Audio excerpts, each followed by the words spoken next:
노재무설계의 본질이 뭐야? 딱 한마디예요. 죽을 때까지 현금 흐름이 나오게 하는 거. 소득의 원천이 무엇이든 간에 캐시플로우를 내가 죽을 때까지 조달하는 것이 우리가 은퇴 파산을 막는 길인데, 야 뭐 집 팔아가지고 가서 딴 데 가서 사면 딱 되지라고 하지만 실제로 그 결정 내리기가 쉽지 않습니다. 그렇죠. 근데 제가 보기엔 그런 사람들은 반드시 노후에 곤란해집니다.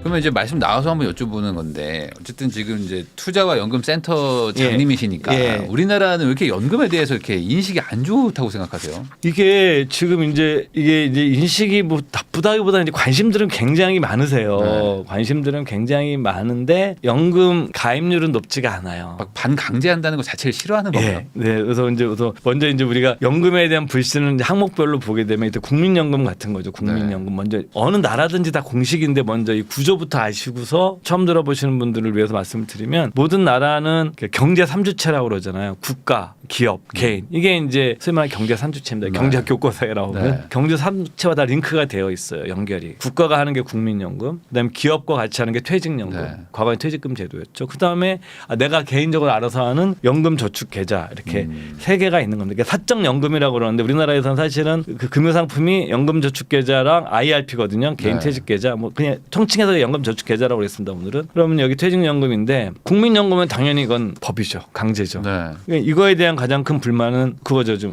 그러니까 국민연금에 대한 불만은 지금까지 받는 사람은 유리한데 이제 후배 세대들, 지금 젊은 세대들, 이제 우리 세대는 야 다 못 받잖아. 이제 이게 이제 국민연금의 딜레마죠. 세계 최초의 국민연금은 독일에서 시작된 겁니다. 네. 근데 아이러니한 것이 이제 지난번에 그 메르켈 총리 아시죠? 메르켈 총리 지금 독일 국민연금 설립 200주년, 300주년 기념사가 재밌습니다. 우리가 이제 자랑스럽게 전 세계에서 국민연금을 제일 먼저 한 나라인데, 앞으로는 국민연금을 많이 줄 수 없으니까 여러분들이 더 사적연금 이용하셔가지고 네. 저축도 더 많이 하고 이렇게 우리가 만약에 대통령에 나와서 국민연금 앞으로 많이 줄 거니까 여러분들 퇴직연금 열심히 하고 사적연금 하러 난리가 날 거예요, 우리나라는. 그렇죠. 근데 네. 그러면서 제가 한참 웃은 적이 있었어요. 이게 독일이 우리보다 선진국인 것 같다 이렇게 네. 생각하면서 연금에 대해서는. 이거는 독일도 그렇고, 왜냐하면 그리고 나서 이제 이 연금 제도가 막 도입이 된 게 20년대입니다. 미국은 대공황 이후에 엄청나게 고생을 하고, 그 다음에 유명한 게 우리가 어렸을 때 배웠던, 우리 불리언 대표님 어떠신지 모르겠지만 저희는 어렸을 때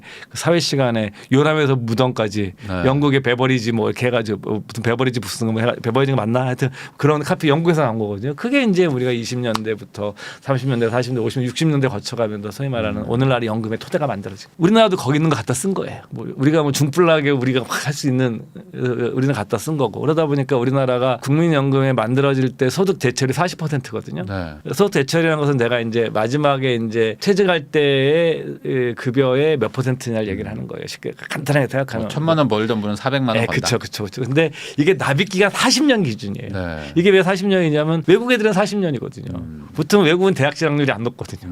우리는 대학 진학률이 70%가 넘어요. 네. 그리고 외국 애들은 거의 뭐 절반도 안 되니까, 그러면 걔네들은 20세에 취업을 해가지고 60세까지 회사 다니면 딱 맞거든요. 네. 근데 우리나라는 대학 시험 놓고 군대 갔다 군대 오니까 갔다 오고 또 대학원 갔고 그러면 보통 재수하고. 뭐 그러다 보면 요즘 대사 그러면 빠른 사람들이 25, 26이고요. 근데 평균 퇴직 시점은 법정으로는 60세인데 실질적으로는 55세 정도에 닿는단 말이에요. 그러니까 우리나라는 납입 기간이 30년밖에 안 돼요. 그러니까 당연히 소득 대체율이 낮아질 수밖에 없어요. 그러니까 소득 대체율이 이게 왜냐하면 한국적 특수사항이 이상하게 나쁜 쪽으로 개입되어 있는 거예요. 이거. 네. 예, 그러니까 당연히 이때 국민연금 하실 때 이렇게 노인들이 많을 거라 생각했겠어요. 상상도 못했죠. 그러니까 이렇게 갑자기 초고령으로 갈지 몰랐어요. 여러분들 냉정하게 얘기해서 여러분들 20년 전에 이렇게 스마트폰 들고 다닐 거라 생각하셨어요? 생각했었대. 근데 그러면 주식 안 사셨어요? 무조건 샀었지 처음부터. 그거 다 뻥이거든요. 제가 보기에 네. 심하게 얘기하면 그냥 그것이 이제 우리가 행동 경제에서 얘기하는 후견 편향이에요. 후견 지명. 끝나고 보는데 명확하게 보이는 네. 후견 지명이죠. 예? 선견 지명의 반대말. 그러니까 그런 거지 실제는 모르거든요. 그러니까 그때도 몰랐겠죠. 그러다 보니까 이 국민연금은 다 문제가 됩니다. 다 이거는. 그래서 국민연금 개혁은 이게 어떻게 되든 간에 방향은 명확합니다. 그거는. 더 내고 덜 받지 않으면 이 시스템 유지가 안 될 겁니다. 그러면 이 시스템을 그럼 없애야 되냐? 아니죠. 그건 이제 세금을 해결해야죠. 그래서 고령화 사회가 되면 복지 비용이 정확하게 증가하게 되어 있습니다. 그래서 이제 앞으로 한국 사회가 정부 재정이 어떻건 이것도 굉장히 중요한 관심사가 전 될 거라고 봅니다. 아직은 안 드러나고 있지만 그렇게 되면은 근데 그러면 이걸 없애야 되느냐? 여기서도 또 그런 문제가 있는데 없앨 수는 없어요. 그리고 그럼 이게 또 연금 자산서 매력이 없느냐? 아니죠. 이거는 뭐냐면은 만약에 여러분들이 죽을 때까지 돈을 주고 그 돈을 내가 어떤 금융상품에 가입했는데 죽을 때까지 주고 매년 인플레이션을 주기적으로 매년이 아니더라도 주기적으로 인플레이션 상승률을 반영해서 주는 금융상품을 민간 금융회사에서 만들 수가 없습니다. 내가 20-30년을 어떻게 예측을 해요, 회사가. 우리가 10년도 모르는데 우리 제로금리 될 거 몰랐잖아요. 그다음에 이제 퇴직연금에 대해서도 이제 불만이 있으신 것들은 뭐냐면 이거 중간에 인출하기가 어려워요. 네. 그래서 아이씨 뭐 주면 되지. 근데 전 두 가지 말씀드리는 건데 저희 연구소에서 저희 센터에서 옛날에 퇴직하신 분들 대상으로 후회하는 것들을 한번 조사한 적이 있었습니다. 그러니까 그 중에 하나가 그 재무적인 영역에서 중간정산 받으신 거 의외로 후회하는 분들이 많아요. 퇴직금 중간정산. 네. 예. 그래서 이게 찾지 않는 게 제일 최고입니다. 퇴직연금. 여러분 찾아가서 잘 굴리는 사람이 소수다. 그 찾아가서 그나마 제일 잘 된 사람이 좀 집 산 거예요. 나머지 중에 이제 잘 된 그것도 뭐 집 샀다고 그래서 그것도 뭐냐면 지금은 좋아 보이시지만 또 나중엔 몰라요. 왜냐면은 내가 30억짜리 집 사는데 내가 현금 한 2-3억밖에 없어요. 한 뭐 3-4억. 그것도 적은 돈은 아니죠. 그 다 보면 재산이 한 30-40억, 33억, 34억 되는 건데. 그러면 만약에 어떤 분들은 그래요. 야, 뭐 집 팔아 가지고 가서 딴 데 가서 사면 딱 되지라고 하지만 실제로 그 결정 내리기가 쉽지 않습니다. 그렇죠. 의외로 쉽지 않습니다. 네. 특히 사모님들 반대가 어마어마합니다. 근데 제가 보기엔 그런 사람들은 반드시 노후에 곤란해집니다. 네. 저는 우스갯소리로 그러거든요. 누구 술자리에서 만나는데 막 돈 자랑하는 사람들 있잖아요. 전 돈 자랑하고 밥값 안 내는 사람들은 안 만납니다. 우스갯소리로 몇 번을 만나다가도 세월이 흐르면서 나중에 그냥 자연스럽게 멀어져요. 왜냐하면 돈 자랑하면 그 가격을 지불해야 돼요, 사람들한테. 자랑값을 내야 된다. 그렇다. 네. 그러면 그게 상식적인 거죠. 네. 왜 자랑을 해요? 사람들 돈도 없고 사는 거 힘들어 죽겠는데 네. 지 자랑하는 거 들어줬으면 네. 들어준 값을 줘야 되는 거예요. 네, 네. 그게 그냥 평범한 세상의 이치, 어마어마한 이치가 아니고. 근데 제가 주변에서 보면은 막 집값 올랐다고 자랑하고 돈 잘 안 내는 인간들이 공통점이 뭐 집은 한 2-30억짜리 사는데 캐시가 별로 없는 거예요. 그러니까 부동산 하는 분들이 현금이 없어요. 예. 그러면 집 자랑하지 말아야죠. 조용히 살아야죠. 네. 그런데 이것이 이제 저는 뭐 제에게 공감하시는 분도 있으시겠지만 이게 노후에게 문제가 될 거예요. 그 노후 자산 설계의 핵심이 뭐냐면 죽을 때까지 캐시플로우가 나오게 하는 거예요. 이건 그냥 정해진 공식이에요.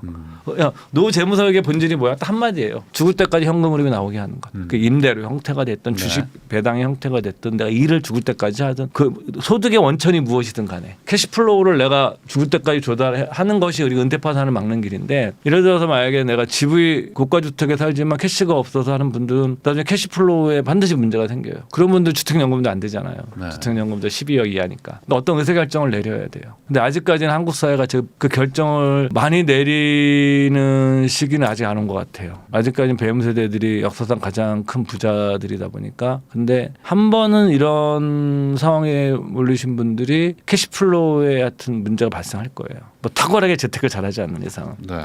그랬을 때 내가 그 내 자산의 재조정을 어떻게 하느냐 문제가 사실은 이 부동산 위주로 자산을 구성하고 계신 분들인데 주택연금에 해당되시는 분들은 심플하게 해결할 수 있어요. 그러니까 주택연금은 사실 고비용의 대출 상품이에요. 이게 대출 상품이거든요. 네. 일종의 내가 대출을 받는 거예요, 사실은. 근데 비용이 발생한 대출이 같은 비용이 발생하는 건데, 근데 주택연금이 가장 중요한 건 우리가 이제 그 장수 리스크라는 개념을 우리가 보면 뭐 여러 가지로 해석을 해요. 이게 뭐 학자들마다 전문가들마다 다지만 다 이렇게 논의를 추려서 공통점을 딱 두 가지만 뽑아보면 장수 리스크의 핵심은 죽기 전에 돈이 다 떨어지는 거예요. 그래서 그 장수 리스크는 세 가지죠. 왜냐하면 돈이 떨어지는 그 은퇴 파산 리스크가 장수 리스크에 내재되어 있는 거고, 두 번째는 장수는 그 삶의 비용의 증가예요. 비용이 증가하는 거죠. 그렇기 때문에 그거를 일종의 리스크로 해석할 수 있는 거예요. 세 번째 장수 리스크의 특징은 죽을 시점을 내가 선택할 수 없는 거예요. 죽을 때까지 계속 나오는 거예요. 내 생활비가. 그러니까 이게 우리가 노후 자산 설계의 본질이에요. 그래서 노후 자산 설계의 본질은 죽을 때까지 하는 건데, 부동산으로 지나치게 되어 있으면 내가 여기서 현금을 뽑아내야 되거든요. 네. 안 뽑아지면 재조정을 해야 돼요. 이제 이것이 이제 어떻게 될까? 저도 궁금해요. 한국 사람들 어떤 결정을 내릴지. 지금 우리나라는 한국 사람들은 거의 자산의 한 7-80%를 다 부동산을 그쵸. 가지고 있는데 네. 대부분 또 그게 또 이제 주택일 거고, 그럼 이제 자기가 또 거주를 하는데 여기서 현금을 어떻게 뽑아낼 것이냐. 그렇죠. 이건 정말 서울을 예를 들면 서울에 20억짜리 집 있으신 분들은 애 다 키우고 하면은 저는 일산이 굉장히 매력이 있는 도시가 될 것 같다고 생각하는 사람이에요. 네. 딱 10억 갖고 일산 가면 새 아파트 좋은 거 살 수 있고, 그리고 일산의 인프라도 너무 잘 돼 있고 네. 사시는 분들 수준도 높고 전혀 아쉬울 게 없어요. 네. 상대적으로 집값이 덜 올랐다는 것 뿐이지. 그럼 캐시 10억 1억이 생기잖아요. 네. 일산 가면은 주택연금 받을 수 있잖아요. 그럼 완벽하게 해결이 돼요. 네.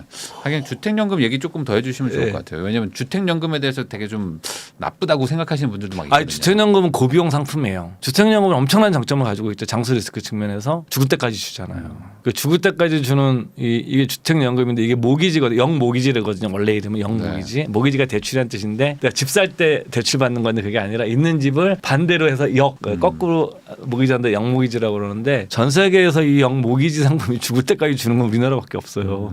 그래서 이것도 내가 장기적으로 이게 주택연금 제도가 너무 많이 신청하면 유지가 될까? 그 생각도 들 정도로 이거는 장수 리스크란 측면에서는 굉장히 국민연금, 주택연금은 굉장히 매력적인 해지 수단이에요. 근데 이제 주택연금의 가장 큰 단점은 이 아주 고비용 상품. 두 번째는 이제 죽었을 때 그 자녀 재산이 생기면 자식들이 불편해질 수가 있어요. 왜 이제 팔아서 갚아야 되니까. 네. 근데 이게 유동성이 떨어지는 황금성이 떨어지는 이런 자산일 경우에는 이제 막 피곤해질 수도 있는 거죠. 그런 단점은 있지만 죽는 사람 입장에서는 뭐 그 나머지 자식들이 알아서 할 일이고 그렇지 않습니까? 네. 그러니까 내 입장에서는 뭐 죽을 때까지 캐시플로우 나오니까 주택연금 나오고 국민연금 나올 거 아니에요. 네. 그럼 대충 해결이 돼요. 어쨌든 그렇게 해놓으면은 뭐 내가 언제 죽든지 상관없이 나는 생활비는 해결이 된다. 그렇죠. 뭐 그리고 그런 부부가 개념으로. 살면 먼저 죽어도 부부가 자동성 승계도 되고. 그러니까 비용이 높다라는 거 자식들이 약간 황금성 때문에 고생할 수 있는데 자식 문제까지는 고민하지 맙시다 이거 가지고. 그 은퇴를 앞둔 분들도 이제 많이 보실 거고 또 뭐 준비하신 분들도 많이 아실 텐데 그런 분들이 가장 걱정하고 후회하는 부분들 이런 게 좀 뭐가 있을까요? 저희 이제 센터에서 퇴직하신 분들 400명을 대상으로 설문조사를 했습니다. 그러니까 퇴직 전에 준비하지 못해서 가장 후회하는 것은 무엇입니까? 라는 질문을 던졌더니 먼저 예측 가능한 답변들이긴 합니다. 400명 중 150분이니까 37.5% 거의 40% 되시는 분들이 재정관리, 돈 문제를 얘기하셨고요. 2위가 퇴직 후 일자리 계획과 준비, 3위가 건강관리, 4위가 취미 및 여가생활, 여가 계획과 준비, 5위가 저 이게 참 의외였었는데 가족 및 인간관계가. 그런데 아마 제 생각에 한 70세, 80세 분 대상으로 하게 되면 이 5위 가족과 인간관계가 이제 앞으로 넘어올 것 같아요. 근데 이게 지금 퇴직하신 지 얼마 안 된 분들이다 보니까 네. 이분들은 아무래도 제일 컸던 게 1번이 돈 문제다. 일자리, 세 번째가 건강이니까 사실은 뭐 돈, 일자리, 건강 우리가 뭐 흔히 얘기하듯이 세 가지가 가장 중요한 거로 나타났고요. 돈 문제에 관해서 그 재정 관리 관해서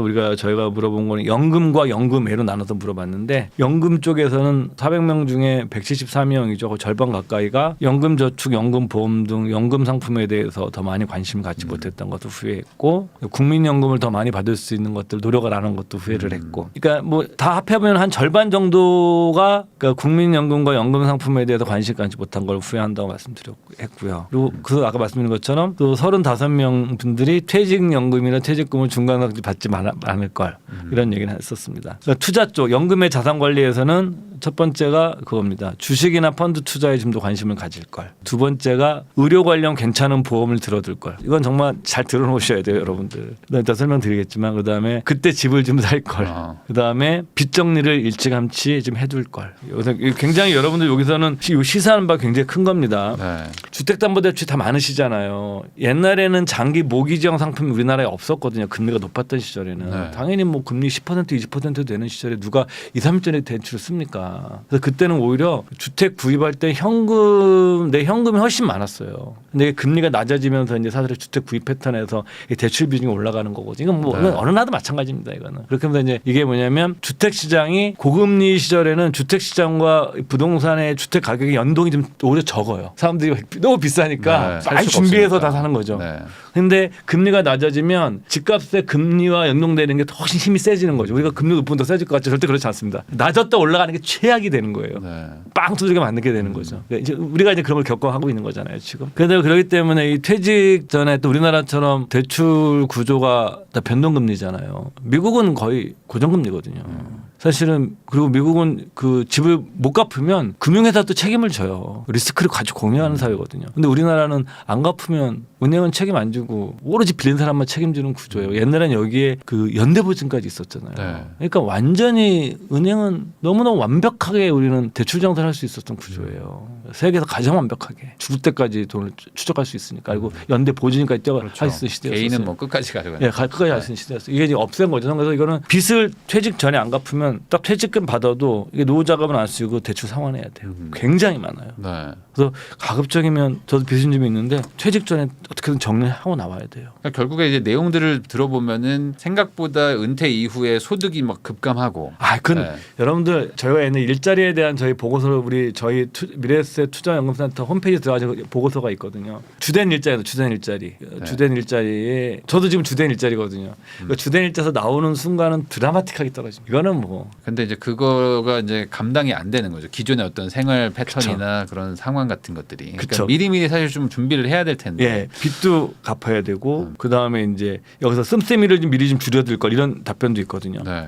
이것도 굉장히 중요한 게 엘리자베스 워런 교수라는 분이 맞벌이 함정이라는 책인데 엄청 훌륭한 책이에요. 저는 뭐 거기서 왜 미국의 평범하고 능력 있는 그 맞벌이 부부들이 파산 신청을 많이 하느냐에 관한 파산법 전공한 교수였으니까 그걸 연구를 한 겁니다. 그게 이제 맞벌이 함정이라는 게 뭐냐면 이들이 교육열이 높잖아요. 그러니까 이제 어떤 표현은 학군 입찰 경쟁이라는 표현을 쓰거든요. 우리도 네. 비슷하잖아요 지금. 학군 들어가면 두 부부 수입에 맞춰서 최대한 땡겨가지고 대출을 집을 사는 거예요. 네. 근데 한 명이 파산이 해골돼 버리면 소득의 절반이 날아가니까 계속 마이너스가 돼서 이자 못 갚아다가 파산하는 거예요. 그러니까 애 교육비나 생활비 못 줄이니까. 네. 이게 이제 소위 말하는 맞벌이 함정이라는 거예요. 그 소득이 영원할 거라 생각하는. 예. 네. 그래서 이제 그 엘리자베스 워런 교수가 제안했던 아이디어를 저희 센터에서도 좀 수용해서 이름을 좀 바꿔 쓰는데 그때 엘리자베스 워런 교수가 제안했던 것 중에 하나가 재정 소방 훈련이에요. 두 부부 중에 한 명이 실직을 당한다고 가정했을 때 우리가 얼마나 버틸 수 있느냐를 네. 평소에 소방관 분들이 훈련 많이 하시잖아요. 네. 그렇게처럼 훈련해야 된다. 그래서 저희는 얘기하는 게 그 은퇴 재정 훈련을 좀 네. 해야 된다. 한 1년이나 퇴직 전 6개월이나 그때부터 보면은 현재 소득이 절반으로 줄었다고 생각을 하고 한번 네. 살아보는 거예요. 쉽지 않아요. 굉장히 쉽지 않습니다. 네.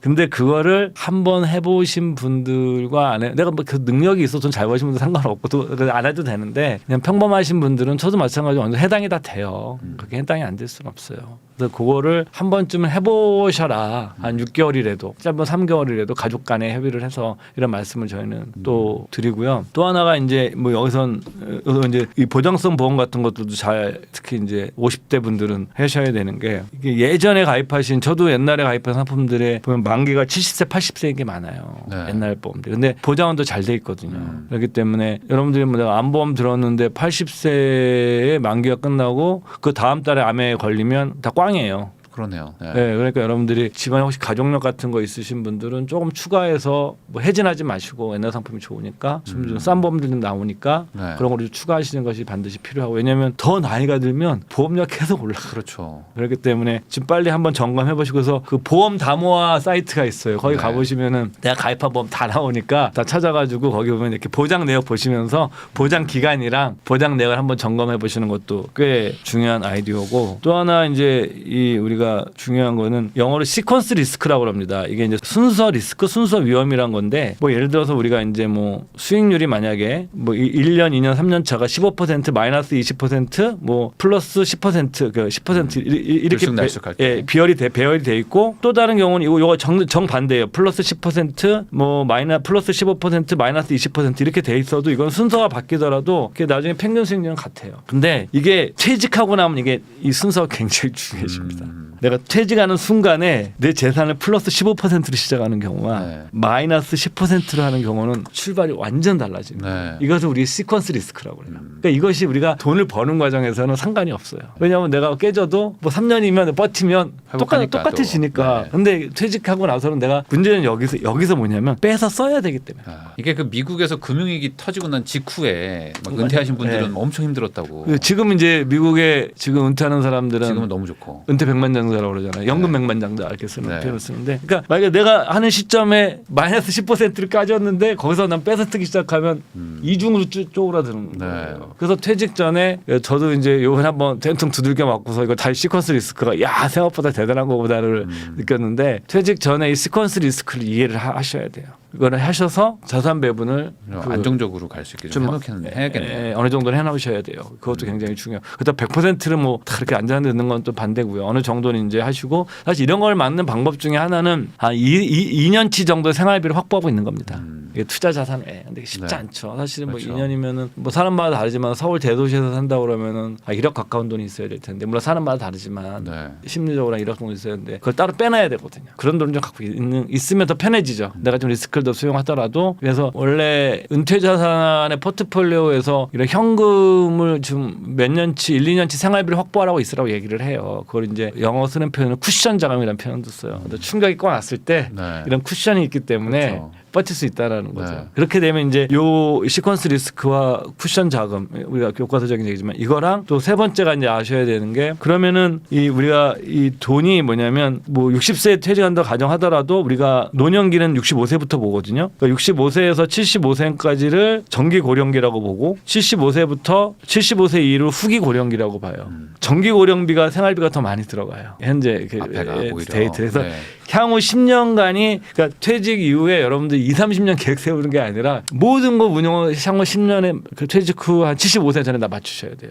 그래서 75세 전에 그 자산 운용을 어떻게 할 건지 생활비를 어떻게 할 건지 그리고 이때 사실은 가장 좋은 방법은 일을 하는 거예요. 왜냐면은 내가 만약에 일을 계속하고 있으면 뭔걸로 깨지더라도 버틸 수 있는 거고 또 생활비여서 내가 돈을 안 뺐어도 되죠. 그러니까 이 돈으로 생활비를 하다 보니까 이 돈을 또 이 돈이 운용될 수 있는 시간을 벌어주는 거거든요. 뭐 회복할 수도 있고. 그렇죠. 운용도 해주고 벌 수도 있는 시간을 주는 건데 그래서 여기서 빼기만 하게 되면 그러니까 금융자산의 소진 시점을 연기시켜주죠. 그렇잖아요. 그래서 우리가 퇴직 후 일을 하는 게 그게 뭐 자기의 정신 건강이나 이런 것도 좋고 또 하나는 금융자산 갖고 있는 보유자산의 소진도 늦춰주는 효과가 있는 거예요. 그래서 저희 센터에서 제안하는 그 개념은 뭐냐면은 연금 겸업 라이프 스타일 같은 거예요. 그 퇴직 이후엔 가급적이면 그 내가 금융자산이나 연금에서 일정 정도 생활비를 조금씩 조달하지만 내가 일자리를 금액이 많지 않더라도 예를 들어서 소액을 받는 일이라도 75세까지는 하는 것이 자산 운용 측면이나 그다음에 생활비 조달 측면이나 그다음에 자기의 정신적인 가치 측면에서도 훨씬 더 유리하다라고 말씀드리죠. 저희 쪽에서는. 그럼 지금까지 센터장님 얘기 들으면은 뭔가 지금 뭐 보험도 해야 되고 뭐 지금 아껴서 써야 되고 뭔가 이게 뭔가 다 지금 팍팍한 얘기처럼 들리는 게 있어요. 팍팍하죠.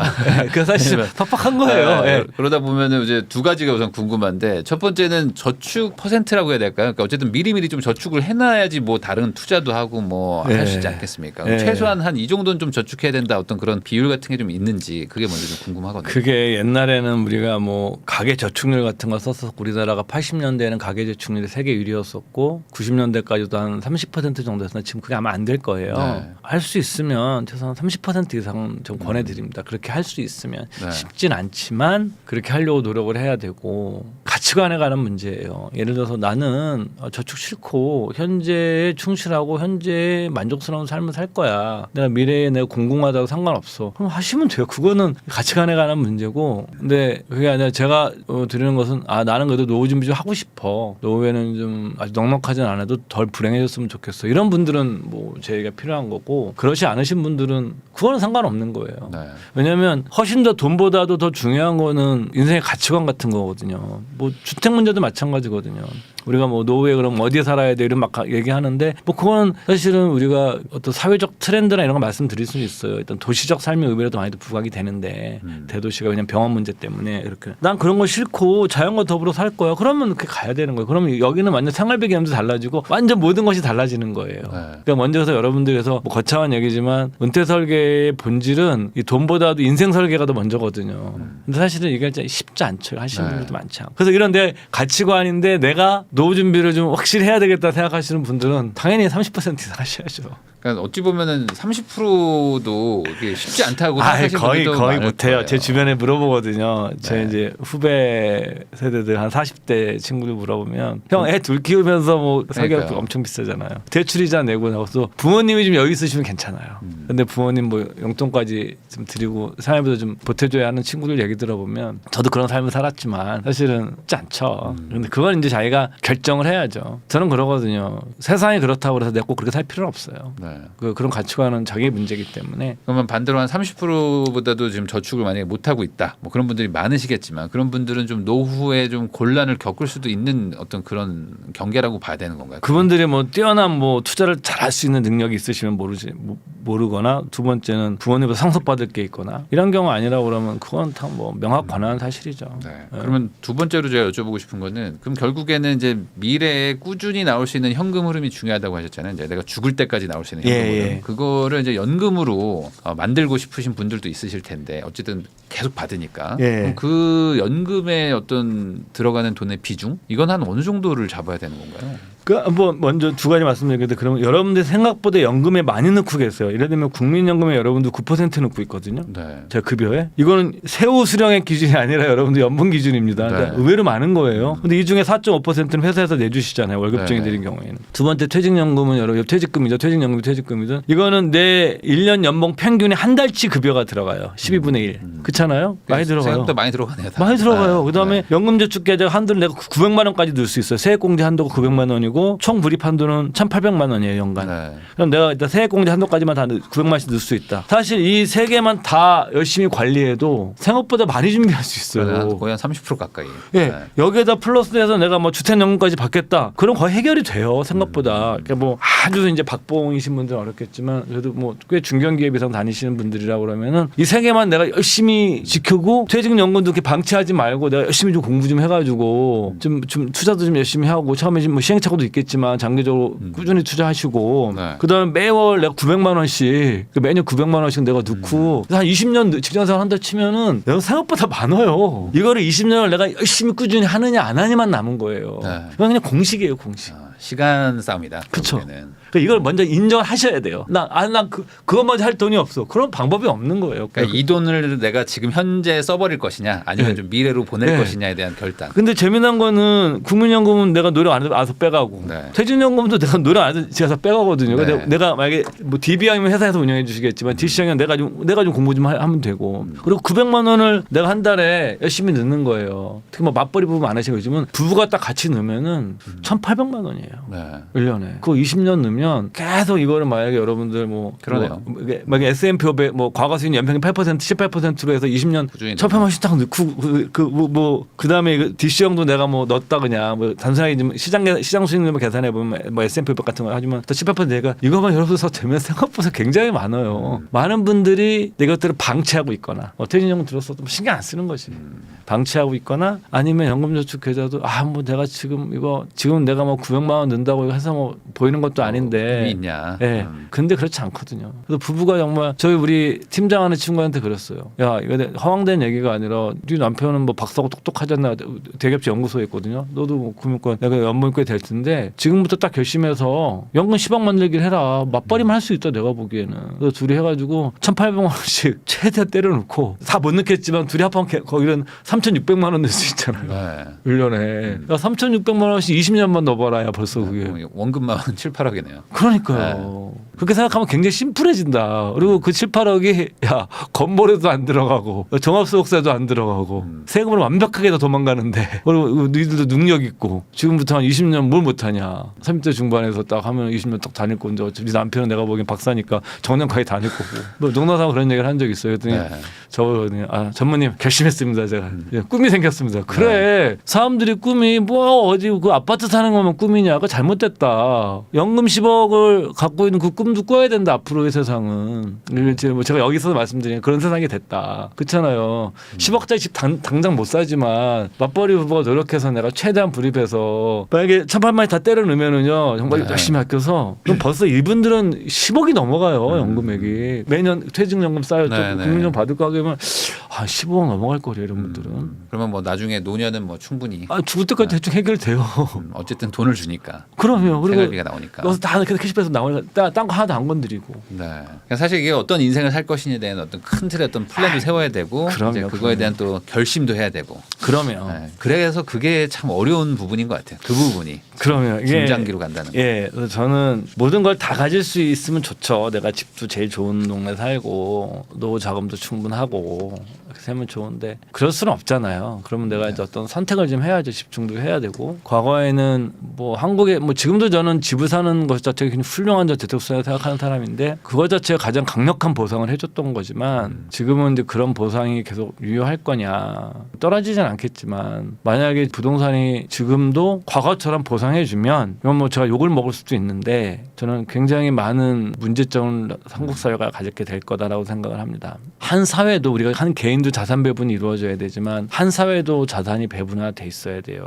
어느 정도 효율화돼야 돼요. 자산이 배분이 돼 있어야 효율성도 높아지고 그 위험의 안정성이 생겨요. 뭐 예를 들어서 우리가 뭐 우리나라 부동산 버블이라는 얘기는 아니지만 우리가 주식 버블이 있고 부동산 버블이 있으면 거품이 있으면 역사적으로 부동산 거품이 훨씬 더 안 좋아요. 주식 거품은요 주식 투자자만 망하면 돼요. 네. 근데 부동산 거품은요 은행 시스템을 망가뜨려 버려요. 은행 시스템이 망가뜨려지면 그걸 누군가가 그 비용을 지불해야 돼요. 주식으로 박살나는 거는요 주식 투자자만 비용을 지불하면 끝나요. 네. 그렇기 때문에 주식 버블은 빨리 해결이 돼요. 근데 부동산 버블은 굉장히 오래 가요. 그래서 경기 침체도 오래 가고 그리고 사회적 비용도 많이 들고 또 그래도 공적 자금도 넣어야 되고 여러분들 뭐 주식 버블 꺼졌다고 공적 자금 안 넣어주거든요. 근데 부동산 버블 깨져갖고 은행 망가지면 공적 자금 넣어야 되거든요. 그럼 누가 되냐? 그럼 비용을 사회화시킬 수밖에 없거든요. 이런 문제가 생기기 때문에 이 자산이 지금 배분이 이루어져야 돼요. 이제 주식 쪽으로 좀 옮겨와야 되고 금융 쪽으로 더 옮겨와야 돼요. 제가 여기 서서 말씀드리는 게 아니라 이건 부동산 하시는 분도 이런 얘기 하세요 이제는. 지금 한 80%까지 쏠려 있는 건 어쨌든 뭐